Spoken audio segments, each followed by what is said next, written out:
This little girl was in danger. She had gone to a sports event with her father. Suddenly, gunfire erupted. She lost her grip on her father's hand and collapsed. A music bullet had struck her chest. Her shirt quickly became soaked in blood. Her father called her name in panic, but she did not respond. Without wasting a second, he rushed her to the hospital. The doctors took her inside, prepared for surgery, and told him to wait outside. But how could a father simply wait? Music, he stepped inside and saw the doctors placing her on a stretcher in the hallway, using cloth to slow the bleeding. They explained helplessly that the hospital was overcrowded and no operating rooms were available. Tragically, the little girl died at just 8 years old. When her mother heard the news, she rushed to the hospital. The parents embraced each other in unbearable grief. Her death was not random. Someone wanted revenge on her father. Her father swore he would avenge his daughter. The tragedy began with Sandro, a senior Brazilian officer who had embezzled 200 million lire.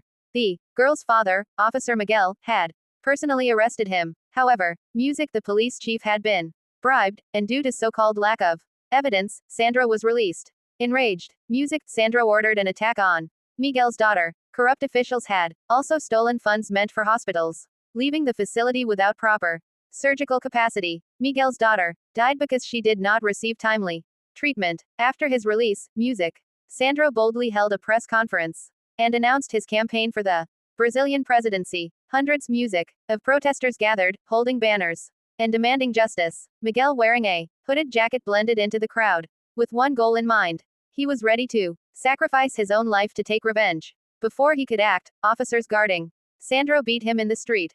Amid the chaos, a masked man in the crowd hurled a Molotov cocktail into the conference building, Music sparking a massive fire. The crowd erupted into riots. Police launched tear gas to regain control. In that moment, a gas mask landed near Miguel's feet. He quickly put it on. His eyes burned with rage as he charged forward. Music, driven by vengeance, he overpowered the officers in his path. He grabbed a weapon, leapt forward, and used the chaos around him to push ahead. With Music, fierce determination, he climbed the stone pillars of the conference building. He reached the rooftop. Miguel shattered a window and entered the building. He moved swiftly towards Sandro less than Unc greater than S office, taking down 2 guards along the way. Hearing the gunshots, Sandro panicked and hid beneath his desk.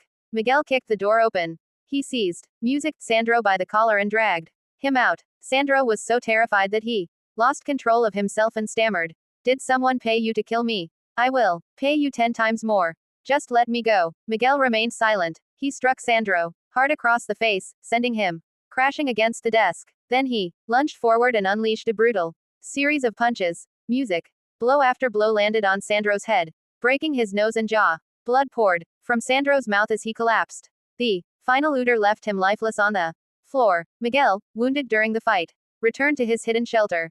He heated a needle with a lighter to sterilize it. After taking a sip of strong alcohol to dull the pain, he stitched his own wounds. The next day, news of Sandro's death spread everywhere. Security cameras had recorded the incident. However, Miguel's identity remained concealed because he had been wearing a mask. Police arrested several protest leaders from the previous night. Among them was a short-haired woman who recognized Miguel as the masked man, and Miguel recognized her as well. During questioning, Miguel discovered that the woman was actually a hacker working undercover as a store Music clerk. She secretly wrote down a set of numbers that allowed him to unlock his phone and access a specific video. She also revealed that she had created multiple copies of the footage. Music, troubled by this information, Miguel went to the evidence room and located Na's phone. Inside, he found clear video footage showing him wearing the mask. Na confronted him. With no other option, Miguel insisted on his innocence and managed to secure his release. Although Sandro was dead, he had only been a pawn. The true architects of the corruption were among Brazil's wealthiest elites. They held powerful positions in politics, law, and business, controlling key parts of the country. Knowing this, Miguel contacted Na and asked for her help. He requested that she hack into the computers of the 6 main leaders and gather documents exposing Music them. In return, he promised to help free her mother from prison once the mission was complete. She agreed without hesitation. With the documents in his possession, Miguel returned to his hideout. He put on his mask, prepared Music, his weapons. The hunt had begun. His first target was the mayor. Miguel confronted him inside a high-rise building and forced him from the 100th floor, sending him plunging to his death. The music next target was a senior justice official. Miguel quietly entered his vehicle and shot him at close range. The third target was a congressman. He had been counting stacks of stolen money with a greedy smile. That smile disappeared the moment Miguel shot him between the eyes, leaving him lifeless among piles of cash. Music. The fourth target was a powerful businessman from a building nearly 300 meters away. Miguel assembled an M82 sniper rifle. As the man moved inside his home, Miguel fired through the window, killing him instantly. The fifth target was a bar owner. He was naked and celebrating with an escort. In the middle of his indulgence, a single bullet pierced his head, ending his life immediately. 5 men known for their corruption were killed. In a single night, the city was shaken. People began calling the masked vigilante the Awakener. He quickly became a symbol of justice and honesty. Only one of the 6 ringleaders remained. His name was Anto, a powerful Brazilian tycoon. The next night, Miguel went to Anto's mansion. There, he saw Anto arguing with his son beside the swimming pool. Anto wanted his son to run for president. His son, Music, refused, choosing a life of comfort and luxury instead. Taking advantage of the distraction, Miguel fired a shot, but Anto's son pushed his father aside. The bullet struck the son, killing him instantly. Furious and heartbroken, Anto ordered his top assassin to hunt down the Awakener. The assassin first went to Na's store. When Nana was not there, he killed her boss as a warning. When Nana returned and saw what had happened, Music was devastated. She realized her boss had died in her place. She rushed to Miguel's hideout to warn him, but it was already too late. The assassin, Music, and his team had broken in. Miguel fought them off with gunfire, giving Nina time to escape.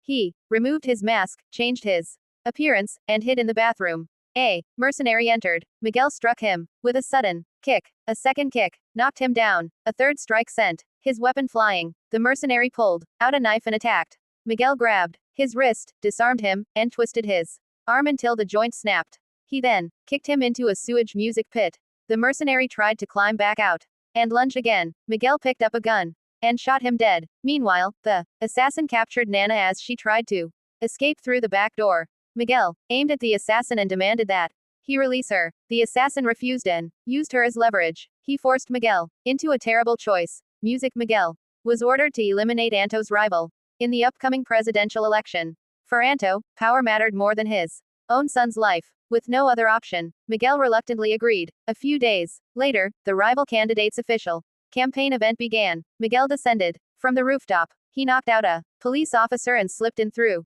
the back entrance. Moving behind the stage, he assembled his weapon and aimed at the woman speaking on stage. Just as he was about to pull the trigger, his former partner Adu intervened and stopped him. The two began fighting on the narrow staircase behind the stage. Miguel pushed Adu back and tried to regain control. He blocked Adu's strike and prepared to counterattack. For a brief second, he hesitated. Adu took advantage of that moment and struck Miguel on the head. He followed with 3 heavy punches and another blow. Then Adu pulled out his gun and aimed it directly at Miguel. Suddenly, Miguel kicked Adu, knocking the weapon from his hand. In one swift motion, Miguel drew his own gun and aimed back at him. The 2 men stood face to face, their guns aimed at each other. Finally, Adu spoke. Now, can you take off your mask, Miguel? It turned out that someone had informed the police about the fight at the hideout the previous night. Adu had discovered the small radio Miguel's daughter used to carry. From that clue, he realized that Miguel was the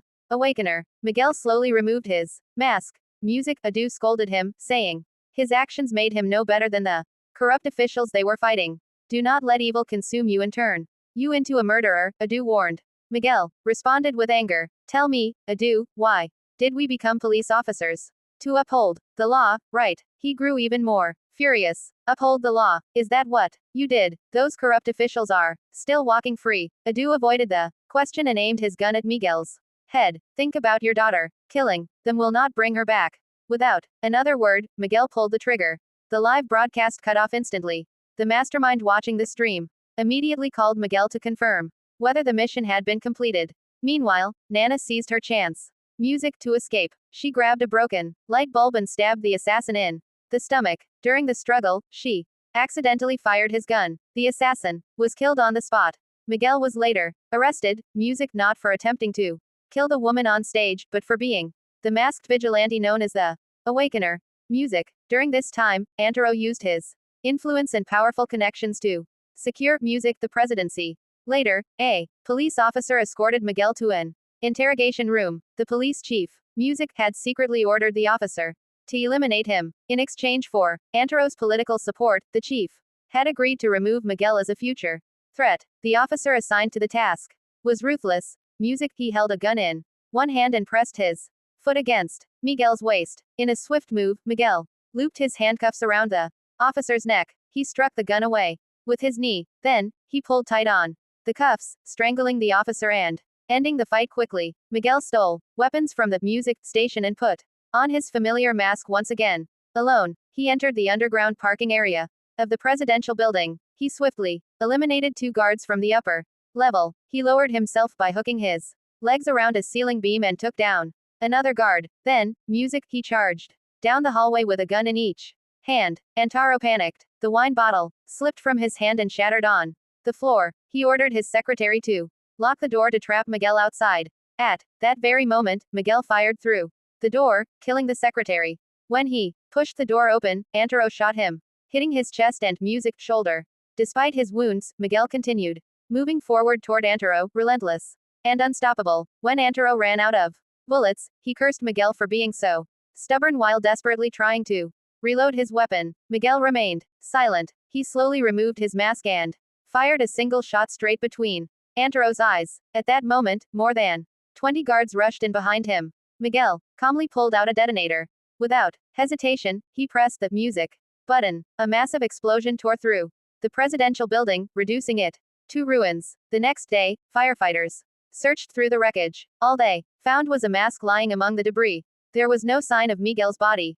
It seemed he had survived and disappeared. Once again, the story ends there. Do you believe Miguel crossed the line, or did he become the justice the system failed to deliver? If you think his actions were justified, comment Music justice. If you think he went too far, comment revenge or tell me this instead. In Miguel's place, what would you have done? I'm reading every comment. Miguel's integrity ultimately led to the tragic loss of his daughter.